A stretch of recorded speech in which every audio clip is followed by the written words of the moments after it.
Hi guys, tonight's What's for Dinner is chicken white chili soup. This was inspired by my friend Sarah's enchilada dinner that she posted the other night, and when I was looking at those bubbly, cheesy pictures, all I could think about was this recipe. And it kind of has a pretty neat story behind it. We used to have an annual chili cook-off at our church around Halloween every year, and there was a lady from church, Kathy, that would bring her chicken white chili soup, and I would bring my bridesmaid chili. Any good chili cook-off competitor is going to go taste their competition. And Kathy and I, and our families, loved each other's chili. When I was leaving California, we swapped our recipes. So this is Kathy's recipe, and it's quick, amazing, and delicious. And I'm very thankful for her willingness to share it with me so that I could continue to enjoy it and share it with my friends and family. You will need a large soup pot, I'm using my large wok, and a large skillet.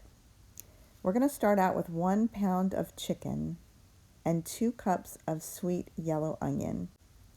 You can go about this 2 different ways. If you use raw chicken, I recommend that you use 2 tablespoons of olive oil or some other healthy type of oil. Then start with the chicken in the pan first, get it almost fully cooked. Then you can add your onions and start sauteing those in with the chicken until the onion starts to look a little translucent. Today, I just stripped a rotisserie chicken and chopped it up. This is way more than 1 pound of chicken, but I personally like a lot more meat in my dishes. Since I'm starting with cooked chicken, I'm going to choose butter and saute my onions first. Then I'll add the chicken towards the end when those onions are starting to look translucent. Our next phase starts with 2 cups of chicken broth. Something that's not on my ingredient list or my ingredient pictures is right here in front in the white ramekin. It's the juice from my rotisserie chicken. Once it cools, it becomes a gelatin because it's actually collagen. So my little personal substitution today, I'm going to replace some of my chicken broth with the collagen, but I'm still going to end up with just 2 cups total of chicken broth. I do this because you get a bunch of nutrients and a bunch of amino acids from all of that collagen. It's super healthy for you. Next is 2 standard size cans of Great Northern beans. These have been rinsed and drained well. Each can runs about 15 ounces each. Then we have 2 small cans, approximately 4 to 4.5 ounces each, of chopped green chilies. You can choose mild, medium, or hot based on what your personal preference is. But since I have a variety of people who eat what I cook, I'm going to just go with the mild. We're going to have 4 spices today: 1.5 teaspoons of garlic powder, 1 teaspoon of salt, 1 teaspoon of ground cumin, and 1/2 teaspoon of oregano. At the very end, we'll be adding 1 cup or 8 ounces of sour cream and 1 cup of heavy cream, also known as heavy whipping cream. The shredded cheese is for the very end to top off your piping hot bowl of deliciousness. Since I'm starting with the cooked chicken, we're going to go ahead and start out with the 2 tablespoons of butter and 2 cups of onions. Work them over the heat until they start to become translucent, and then you can add your chopped chicken, and you only need to cook it long enough to get everything mixed up and the chicken coated with the onion-infused butter. But again, if you're starting with raw chicken, I highly recommend choosing a healthy oil versus butter. It takes longer to cook the chicken, and the butter has a tendency to burn if you cook it at too high a heat for too long. Also make sure that you start with the raw chicken first, then add your onions once the chicken is almost done. Here's my chicken broth, and like I referenced, I have substituted some of the 2 cups of broth with the chicken collagen from my rotisserie chicken.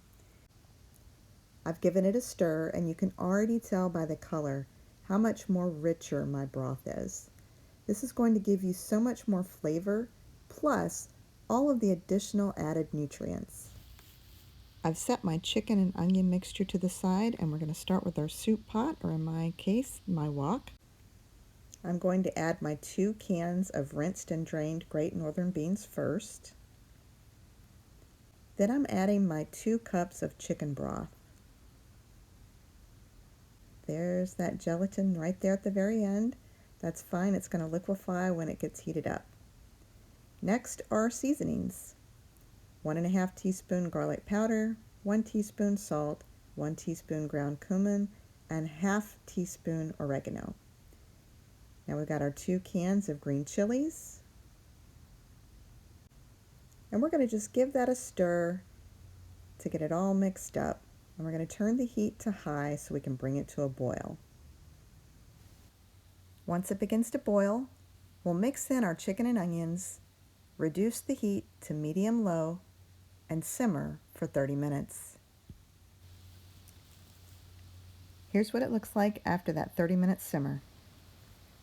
We're going to turn off the heat, then add our 1 cup of sour cream and 1 cup of heavy cream. And keep stirring it until it's well incorporated. The only thing left to do is to dip it up and top it off. You can choose any cheese that you like. Monterey Jack and Colby Jack are really good choices, but I couldn't find any that was pre-shredded, and I just didn't want that extra step. I opted instead for a 4-cheese Mexican blend, and I really love my cheese, so I'm going to give a nice little handful right on top. And this is tonight's What's for Dinner. As you can see, I've already dug into this. This is just as yummy as I remember it. So Sarah, thank you again for your enchilada dish that reminded me of this recipe and inspired me to go dig it out of my recipe box and make it for all of you guys tonight. And a very special thank you to my friend Kathy from California, who was so kind to share this recipe with me so many years ago. I hope all of the recipes that I share will inspire you to get into your kitchen and start cooking for your health.